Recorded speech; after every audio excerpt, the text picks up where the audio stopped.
Hello students, how are you? I hope you all will be fine. Welcome to my YouTube channel Kiran Punia. Let's start our study with smiley face and fresh mind. Today we will discuss the second and third question of exercise 8.2. Statement है आपकी second question की. Kamla borrowed rupees 26,400 from a bank to buy a scooter at a rate of 10% per annum compounded yearly.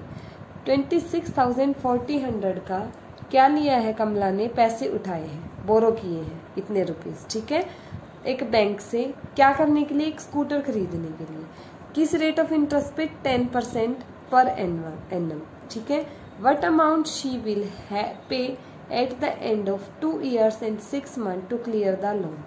2 years 6 months के बाद उसको कितने rupees पे करने पड़ेंगे.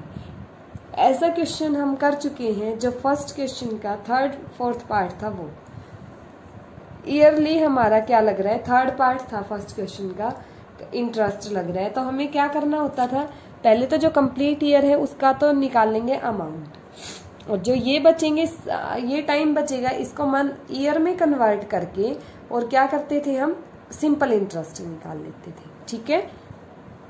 तो यहाँ पे अब आपका प्रिंसिपल है 26,400, आपका रेट ऑफ इंटरेस्ट है 10%, टाइम है आपके पास 2 years का ही निकालना है.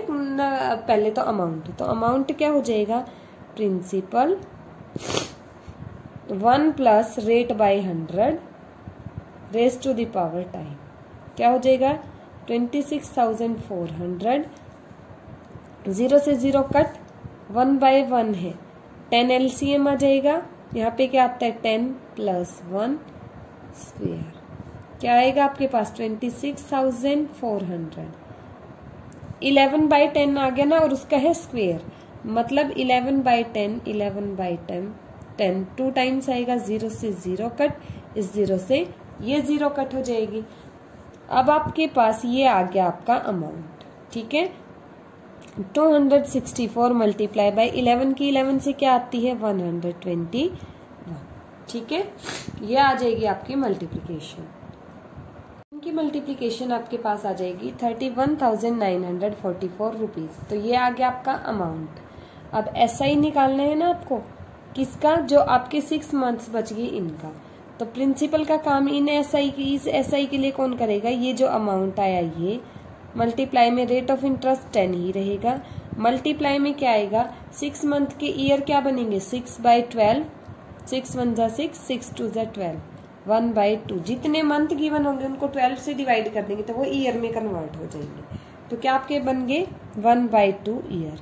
और SI में किससे डिवाइड करते हैं हम, 100 से, ठीक है. 0 से 0 कैंसिल, और क्या कैंसिल हो सकता है आपका, ये 2 से हो जाएगा ना, 2 1 जा 2, 2 5 जा 10, 1 2 8 जा 16, 2 9 जा 18, 1 2 7 जा 14, 2 2 जा 4 डिवाइडेड बाय 10, ठीक है.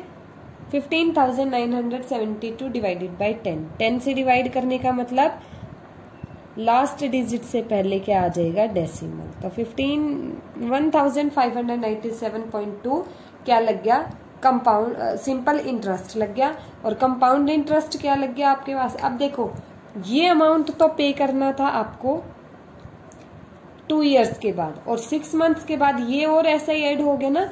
तो अब कितना अमाउंट पे करना है, शी हैज टू पे, ये अमाउंट जो था 2 years के बाद वाला, उसमें ऐड कर देंगे हम ये जो सिंपल इंटरेस्ट आया ये. तो ये कंप्लीट अमाउंट उनको पे करना पड़ेगा. 2 4 + 7 11, 9 + 4 13, 13 + 1 14, यही आएगा ना. 9 + 5 14, 14 + 1 15, 1 + 1 2, 2 + 1 3, और 3 एज इट इज. तो 33,511 रुपीज उनको, 33,541.2 रुपीज उनको क्या करने पड़ेंगे, पे करनी पड़ेगी। ये तो अमाउंट आ गया जो उनको पे करना था 2 इयर्स के बाद, बट ये इंटरेस्ट और लग गया ना 6 मंथ्स का, तो ये इंटरेस्ट भी तो ऐड होगा, तो टोटल ये अमाउंट पे करना पड़ेगा उनको 2 इयर्स के बाद। ठीक है, नेक्स्ट क्वेश्चन है आपके पास third part. Febina borrows ₹10,500 at 10% per annum. ये रुपीज उसने बोरो किए हैं 2 इयर्स के लिए at simple interest and Radha borrows the same amount. Radha ने ये सेम अमाउंट बोरो किया है, 8% इंटरेस्ट है पर एनम कंपाउंडेड एनुअली। ठीक है, who page more at the end of 2 years. तो ज्यादा किसको पे करना पड़ेगा 2 इयर्स के एंड में। ठीक है, तो यहाँ पे प्रिंसिपल क्या है दोनों के लिए 10,500 रुपीज।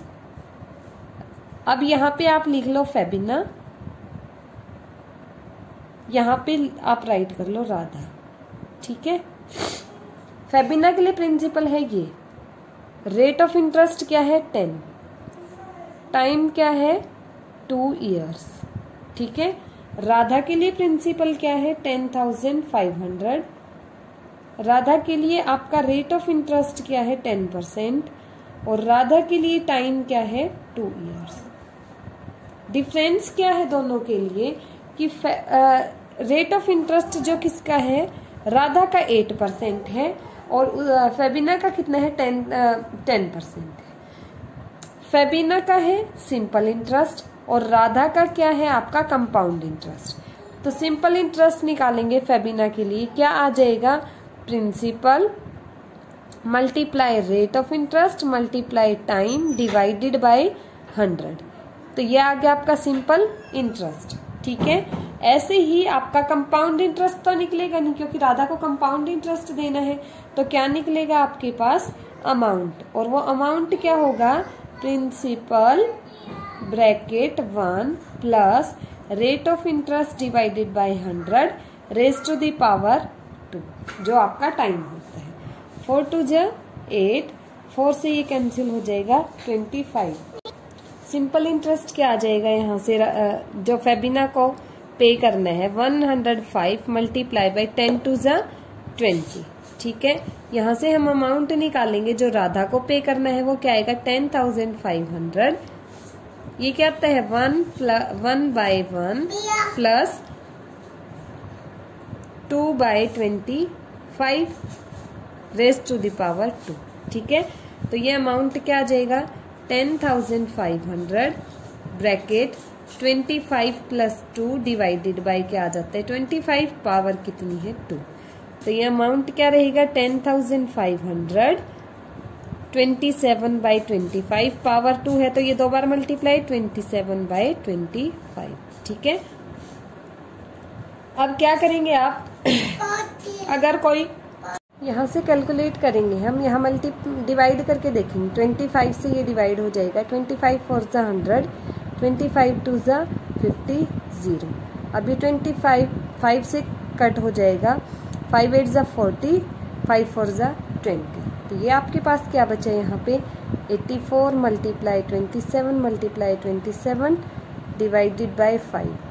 ठीक है, जब हम इनकी मल्टीप्लाई करवाएंगे तो हमारे पास आएगा 61,536। ठीक है, डिवाइडेड बाय 5 तो क्या आ गया हमारे पास 5 1 जा 5, 5 2 जा 10। ठीक है, 1 5 3 जा 15, 5 0 जा 0, 5 7 जा 35, 5 2 जा 10। 12,307.2 रुपीज आपका क्या आ गया है अमाउंट। अब CI यहाँ से क्या आएगा आपके पास कंपाउंड इंटरेस्ट आएगा अमाउंट माइनस प्रिंसिपल, प्रिंसिपल था 10,500, सब्ट्रैक्ट करेंगे तो आएगा 0.7, 0 माइनस 0 0, 13 माइनस 5 8, 1 माइनस 0 1। तो क्या आ गया 1,807.2 रुपीज क्या हो जाएगा कंपाउंड इंटरेस्ट। और ये सिंपल इंटरेस्ट जो पे किया फेबिना ने ये कितना है आप मल्टीप्लाई करके देखेंगे 0 की 0, 2 5 जा 10, 2 1 जा 2, 2,100 इसने क्या पे किया है सिंपल इंटरेस्ट। और राधा ने पे किए 1807.2 रुपीज़। तो किसके ज़्यादा है? ये ज़्यादा है ना, तो आप क्या लिखेंगे? Febina page more than Radha. Febina का इंटरेस्ट ज़्यादा लगा है राधा से। ठीक है, थैंक यू क्लास।